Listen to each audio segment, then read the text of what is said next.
his daughter, Virginie, and I think sometimes that may account for some of the softness.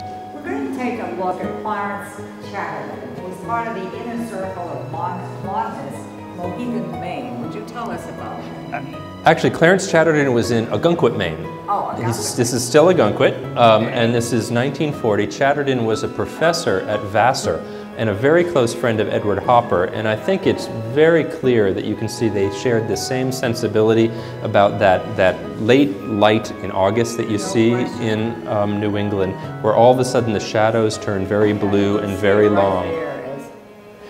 But the themes are the same from this painting to what we were discussing earlier down in Old Lyme. This interest in getting out of the city in the summertime and going and finding these hoary old houses in 1940 and the dory there, all of these symbols of New England, distinctive symbols about the past, about the 19th century, become all important as the United States embraces modernism. It's sort of the undercurrent. Didn't they want to glorify all they felt was quintessentially American? Absolutely, and we don't pay enough attention to that when we look at modern painting, that the symbolism is still looking at these very distinct American icons of these, again, these little gable end houses and that dory, sort of reminiscent of a heroic culture of maritime life. Let us go to this painting over here. This is another vision of summer in New England. This again is Clarence Chatterton, and here he has the chairman of the art department from Vassar College on the back of a boat, on the stern of a boat with him.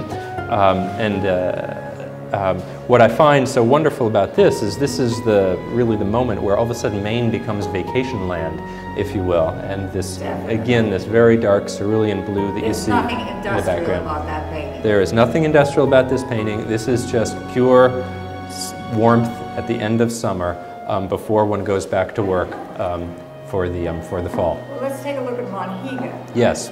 The narrative about Monhegan starts over our shoulder here, and it begins with Samuel Peter Rolt Trisket down here from just the last decade of the 19th century. Trisket was one of the first painters to spend the winter on Monhegan, Trisket and Eric Hudson being another one. Monhegan was an ancient community by the time Trisket got there. It was settled in the 17th century as a fishing village initially. Throughout the 19th century, as painters worked their way up the coast, they would stop and paint for a day or two.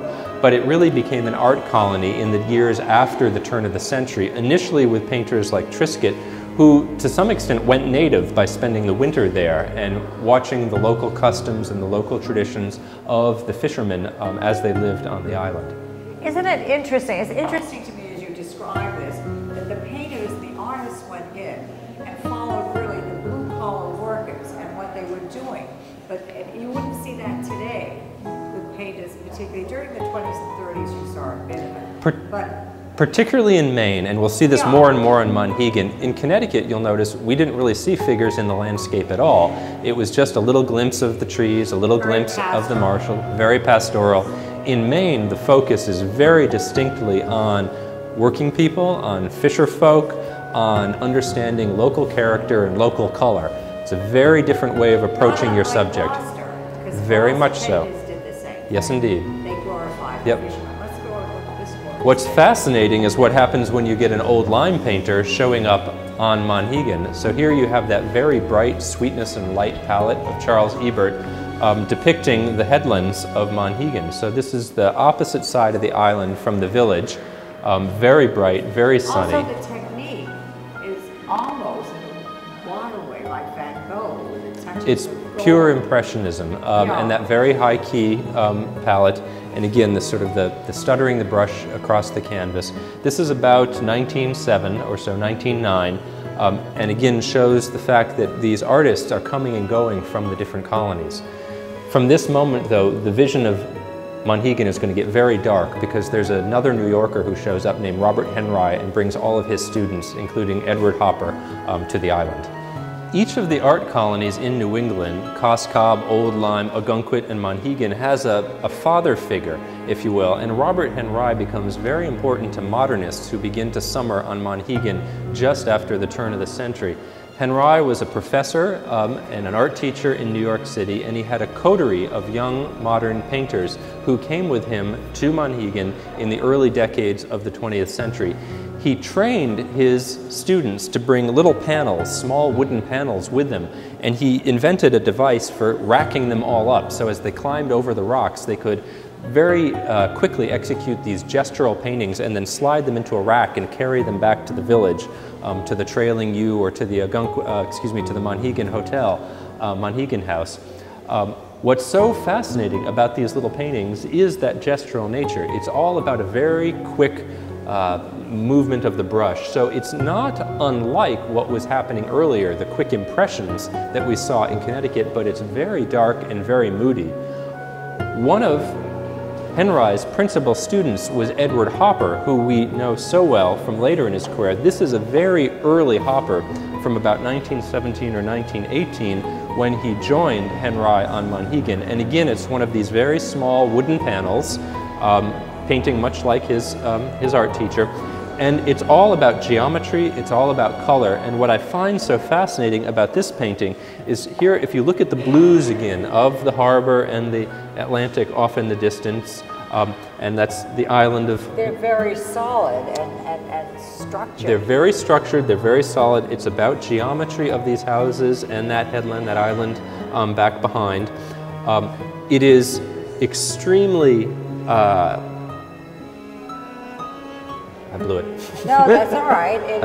But it is very structured and it is very geometric, as opposed to the Charles Woodbury, which is very flowing. It is very geometric, it's very structured, and it's all about creating that picture plane across the middle of the painting and then filling it in with a series of rectangles and triangles and a series of colors. What I love about this painting is it so clearly foreshadows where Edward Hopper is going later on in his career, where he's so interested in color and geometry and light. And he develops his own style. Absolutely. He starts with Henri, but he develops his own style. He moves well beyond Robert Henry and becomes really one of our principal modernists in the 20th century. Where would you like to go from here? Why don't we keep going and we'll look at the shift that happens in the 1940s and 50s as more New Yorkers begin to arrive on Monhegan. Okay. One of my favorite paintings in this show is the Rockwell Kent painting. It's the wreck of D.T. Sheridan, and it just is outstanding in its color and form. But Thomas, would you? This is one of the marquee paintings here at the Portland Museum of Art. Rockwell Kent was one of those students who went to Monhegan with Robert Henry in the very early years of the 20th century. Like other artists in Maine, Winslow Homer earlier, most famously, Rockwell Kent went native on Monhegan and he lived there for a number of years. He fathered an illegitimate daughter while he was on the island and had to leave rather precipitously. He came back in the late 1940s, and this painting dates to between 1949 and 1952, and it's one of the high points of the exhibition. The D.T. Sheridan was a tugboat that ran into trouble just a couple of years before this was painted and floundered and ended up on the rocks of Monhegan. The hull that you see here is still on the rocks and is a favorite pilgrimage site on the island for painters and tourists. What's so extraordinary about this painting is not only the extraordinary use of coloration, the way that the blue sort of comes down in a gradient all the way to the horizon. The highlight here. Absolutely, but the way in which the rocks in front of the hull and the ocean itself, the rocks themselves set you up to almost trip into the painting. It's an absolute tour de force, and it's one of Rockwell Kent's very best paintings. Oh, it is fantastic. Where are we going to go from here? Well, from here we can take one last look at the very end of the exhibition, where abstraction comes right to Monhegan. Visualization, picturization is out.